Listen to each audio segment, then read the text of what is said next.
Today we continue on with our NHL season previews. We're working on teams currently in the Atlantic Division. Today we take a look at the Detroit Red Wings. After such a long drought of not being in the playoffs and being closer and closer the past few years, will this be the year or have they taken a step back? We'll discuss what to expect from the Red Wings and all the team's changes coming up next. So welcome back to another video here at Top Shelf Hockey. As I mentioned, today we're continuing on with our season preview series, and today we're looking at the Detroit Red Wings. They're a team that's been rebuilding for some time.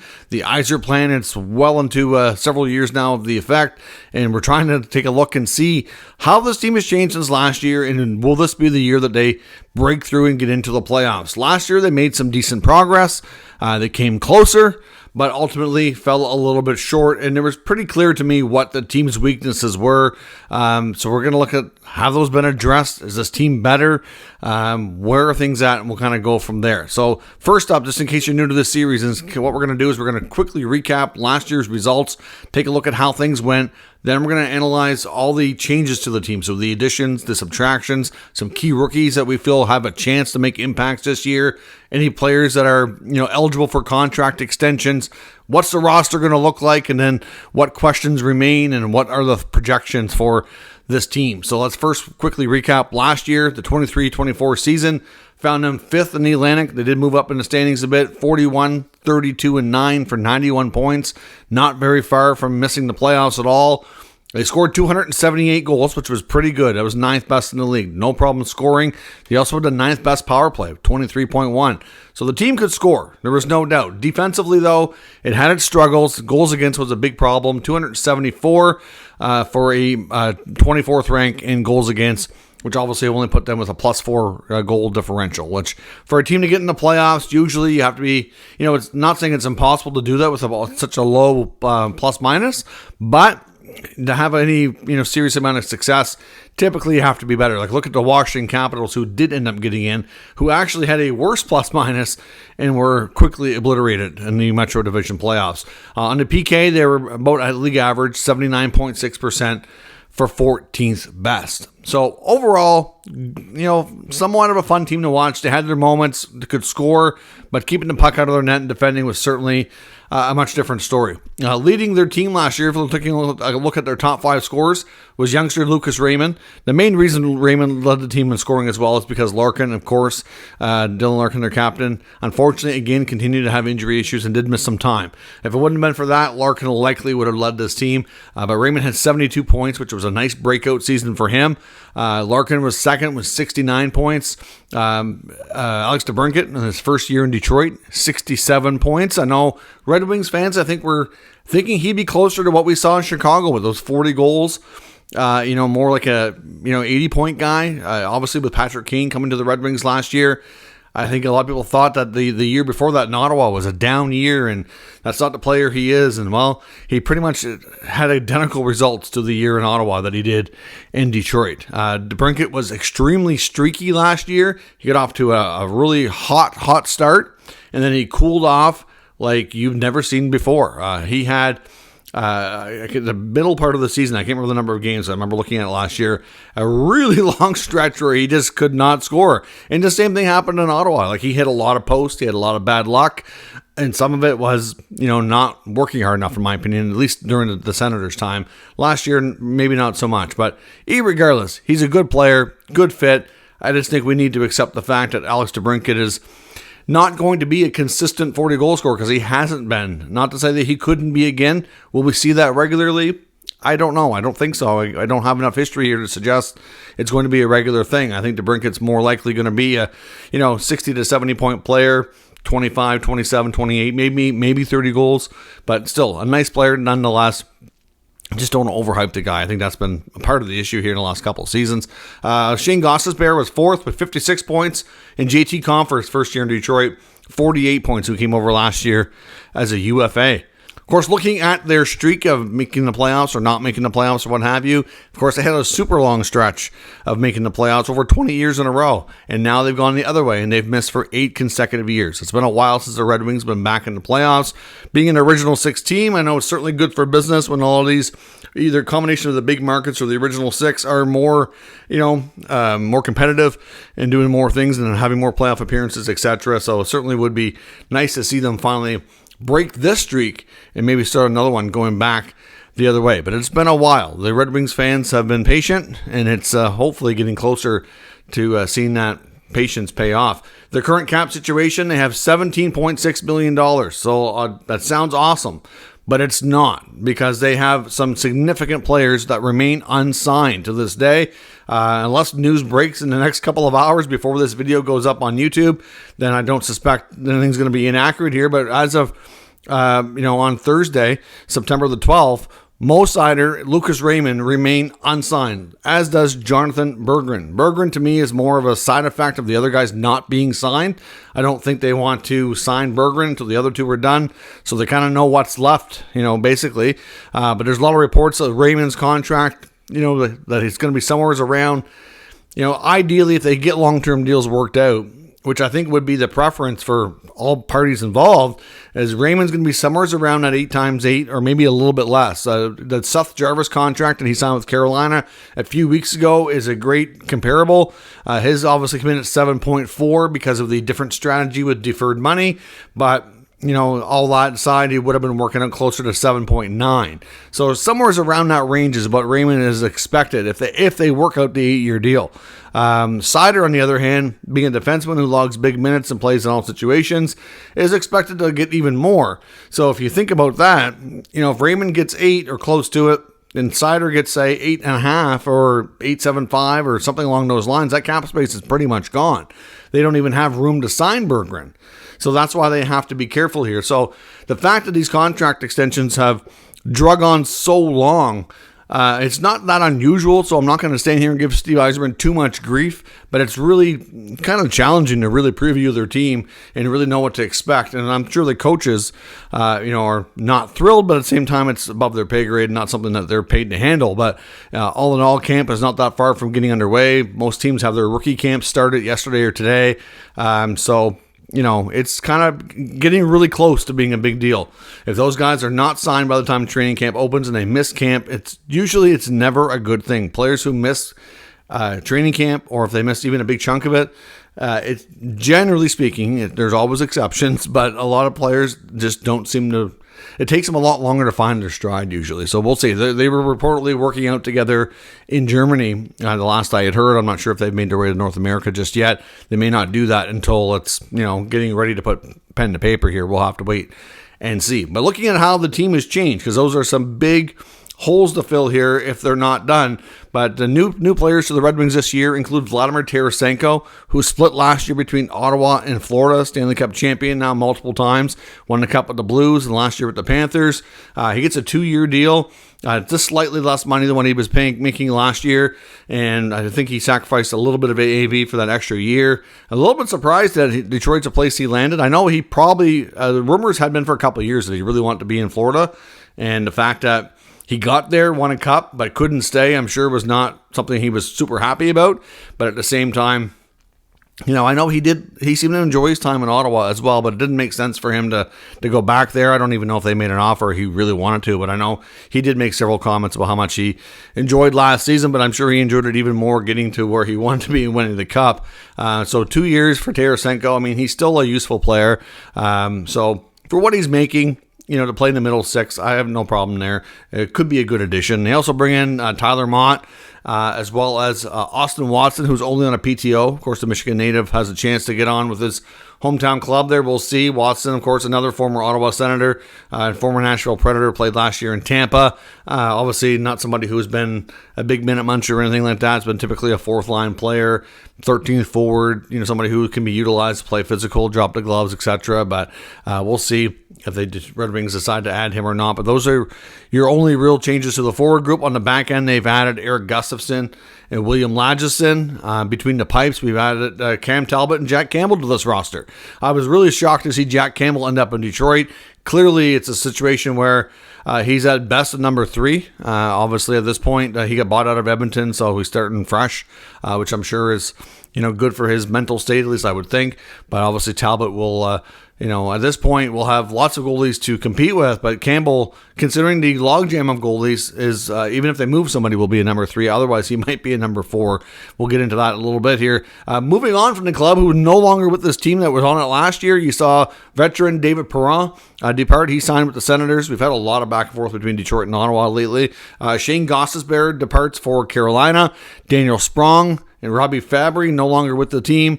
Jake Wallman was traded for nothing to the Sharks, and James Reimer, another goaltender who actually did okay for them last year, not returned either. So at the end of the day, if you look at the additions and subtractions here, Tarasenko being the most prominent forward addition, you lose Sprong, you lose Fabry. Can Tarasenko give you what at least one of those guys will? I think that's probably something that theoretically should be doable, but at the same time, will he be able to give you what both those guys didn't? Probably not. But, at the same time, you're not losing a lot. On the back end, though, Gostisbehere and Wallman, good puck movers, good skaters. You bring in Gustafson, who is a good skater, but defensively, not real good. Perron also in the forward group, too, I should mention. So Perron, Sprong, and Fabry all out. Really only Tarasenko coming in, and Tyler Mott, who's not going to give you much for offense. So offensively speaking, they were really solid last year. I do wonder if that could be weakened a bit this year, especially in the middle part of the lineup. But like I said, cap space played a role here, and having these negotiations drag on with Raymond and Seider, could make an impact and have been so far.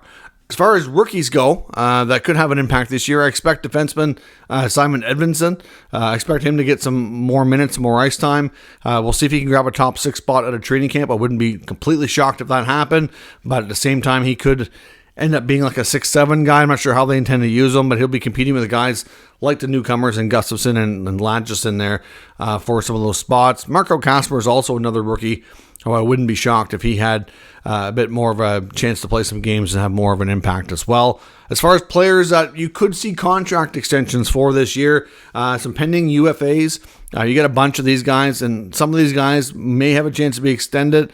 A lot of them won't be. You've got Patrick Kane, Christian Fischer, Tyler Mott in the forward group. You've got Petrie, Mata, Lagesson on the back end, Billy Husso and Alex Lyon between the pipes. I mean, a lot of these guys were just brought in either on 1-year deals or they're near the end here. Petrie, Mata, I don't see them being extended. I'd be quite surprised if they were. Fisher and Kane, I can see maybe sticking around, but I don't think there's a big rush to do that. Kane just signed a 1-year deal, and if they're on 1-year deals, they can't extend till at least January anyway. I would imagine that they'll probably want to finish the season, see how it goes, and talk in the offseason before July 1 hits. Same thing with goaltending, Husso and Lyon. You've got, four goaltenders now, including Jack Campbell, who, like I said, I don't think they're counting on him to play in the NHL. So really you get Husso, Lyon, and the newly signed Cam Talbot, who, of course, only signed short-term too. So you don't have a lot of... You have a lot of options, but you don't really have anybody long-term. So a goalie likely going to get moved, but we'll see. On the RFA side, of course, besides the ones that are still pending right now, your Seider, Raymond, and Berggren, there's nobody else that's going to be pending RFAs. That's of significance, at least, within this team. Unless any of those players come back and sign 1-year deals, then they will be RFA again next year. I think that might be possible with Berggren, Seider, and Raymond. I would think at the very least to get a bridge deal of 3 to 4 years, if not the preferable 7 to 8 year longer term deal. But unless we see a 1-year deal there, they won't have any RFAs going into next year. And the trend there with all their pending UFAs is mostly, not all, but mostly they're older players, role players, except for Kane. Kane's really the only one that I think at this stage, might have a chance at sticking around. And obviously the big sticking point with Yzerman and Kane in the offseason as they negotiated for him to stay was term. There was a lot of speculation that Kane didn't want another 1-year deal, but obviously he must really like it there because it goes to show that he lowered his demands and took what he could get to stay. Whereas I do think there would have been teams out there that would have given him a second year, maybe a third. But we'll see. As far as what this roster looks like going into the season, these are the players expected to get your NHL minutes. Like I said, in between the pipes, you're going to have 4 goaltenders. The main tandem, I suspect, is going to be Talbot and Lyon. But Ville Husso is a big question mark. I do wonder if we could see a Husso trade. With the contract situation the way it is, I think Husso becomes the prime target to move on. But again, that's not necessarily a given, depending on how training camp goes. Maybe we see something a little different. Alex Lyon, as much as it makes sense for them to keep him because he's played well and he's on a cheap contract, also means he would have great value on the trade market. You have to look at that too. So it could mean that a great return might be something that they decide to do that and go with Talbot and Husso. With Campbell as the number 3, hard to say, but all 4 of those goaltenders in the mix, and we'll see how things play out. On defense, of course, you hope to have Mo Seider as your number 1 goaltender, but okay, he remains unsigned today.